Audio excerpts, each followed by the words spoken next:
دوستو یاد رکھنا، تگڑا اور مضبوط جوان پتہ کون ہوتا ہے؟ جس کی نظریں پوری طرح اس کے کنٹرول میں ہوں۔ یہ علامت جوانی ہے۔ جس آدمی کا پوری طرح، دو لوگ دنیا میں کبھی کوئی کارنامہ سر انجام نہیں دے سکتے، ایک جو حرام کھاتا ہو، ایک جس کی نظر ناپاک ہو۔ محمد بن قاسم جب یہاں آئے تھے نا،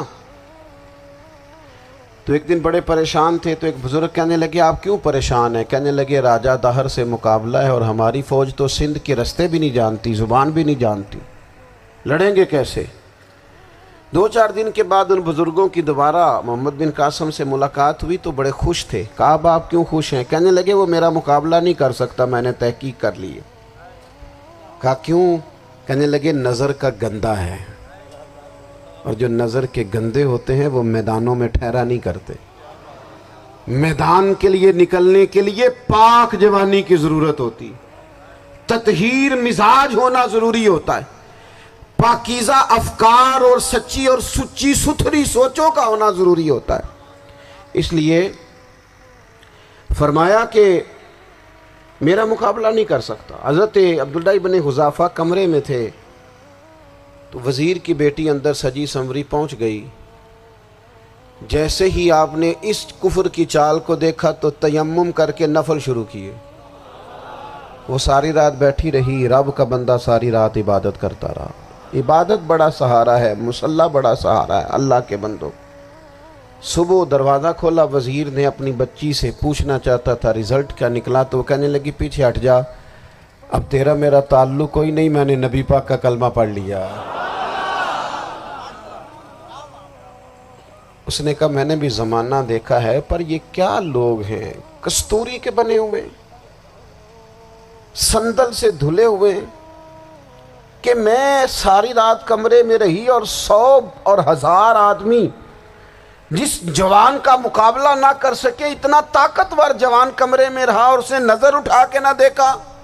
او کچا رنگ للاری والا جڑا چڑھدا تے لیندا رہندا ہے، اے عشق تیرے دا رنگ محمد چڑھیا پھر نہیں لیندا۔ میں کہا ایک دفعہ نظر اٹھا کے نہیں دیکھا، کمال ہو گئی۔ اتنے بڑے لوگ، اتنی بڑی سعادت مندی، فیروز بختی، معاملہ فہمی حد ہو گئی۔ اللہ اکبر۔ دوستو بادشاہ جب پوری طرح ہار گیا نا، اس نے کہا مار دو۔ تیل گرم کیا ایک کڑاہی میں، اور جب آپ کو اس میں ڈالنے لگے تو آپ کی آنکھوں میں آنسو آ گئے۔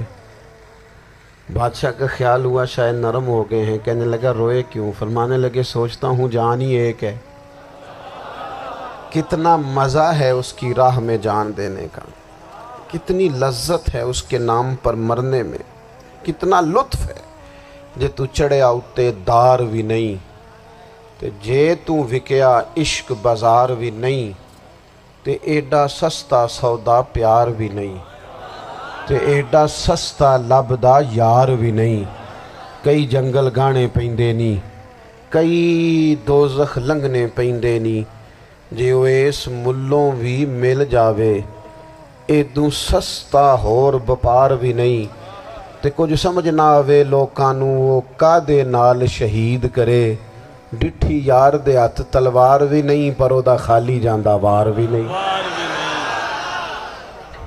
کہنے لگے ایک جان ہے نا، تو دل کرتا ہے ہزاروں ہوتی تو ایک ایک کر کے محبوب کے نام پہ قربان کرتا، جب میرے پاس ہے ہی ایک، کروں کیا؟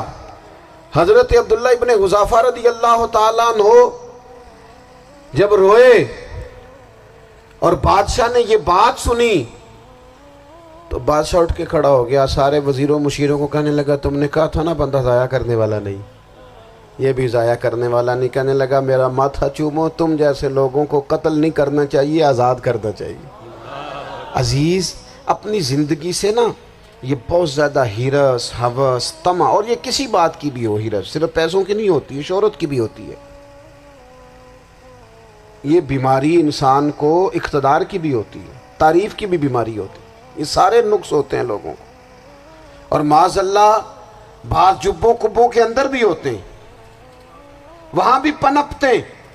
اپنی زندگی جب تک اس سادگی میں نہیں لاؤ گے جو رسول پاک نے عطا فرمائی ہے، جب لوگ آسانیوں میں پوری طرح الجھ گئے تو پھر وہ دور ہوئے اور کفر چڑھ گیا۔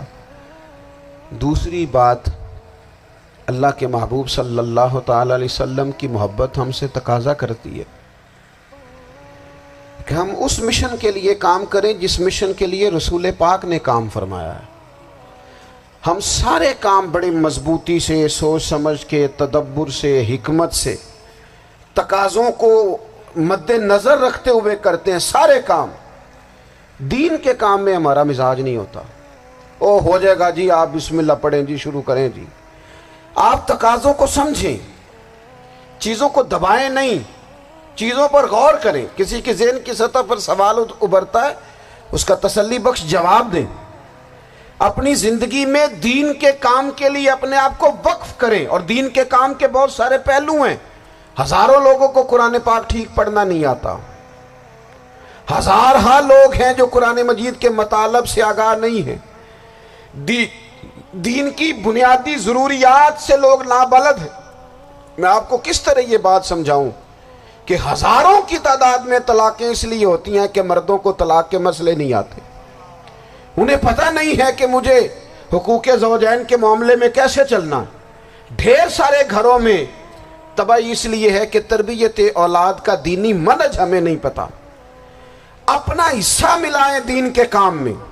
ایک آدمی کو اگر تو نمازی کرنے میں کامیاب ہو گیا، تیری زندگی بدل گئی۔ وہ دین بیزار لوگ جو ہمارے بیچ بیٹھ کے ہماری نوجوان نسل کو پگڑی اور داڑھی کا نام لے کے بنیادی طور پر دین سے دور کرتے، ایسے نوجوانوں کو دین کا پیغام محبت دے کر دین کے قریب کرنا ہماری ڈیوٹیوں کا حصہ ہے۔ ہمیں ذمہ داری کا احساس کرنا پڑے گا، ہمیں یہ خاص قدم اٹھانا پڑے گا، توجہ دینی پڑے گی۔ مساجد، مدارس، میں آپ سے عرض کروں، اتنی ڈٹ کے مخالفت ہوتی ہے نا مدرسوں کی، اتنی ڈٹ کے۔ میں ادارہ چلاتا ہوں، اس کے چلانے میں جو مشکلات ہیں وہ تو ہم بتا نہیں سکتے آپ کو، اس لیے کہ میری قوم، میرا اس قوم سے تعلق ہے جو نعت خواں امیر کرنا چاہتی ہے، مدرسے نہیں۔ ہاں، نقیب خطیب پیدا کرنا چاہتی ہے، شعر و شاعری کی زندگی کو پروان چڑھانا چاہتی ہے۔ فقط ہمارا ان لوگوں سے تعلق ہے جو لاکھوں کروڑوں روپیہ محافل پہ لگائیں گے، اور قاری صاحب بیچارے اگر مسجد کا کوئی ہونے والا کام کسی وقت بتا دیں گے تو وہ بڑی مشکل آ جائے گی ان کے لیے۔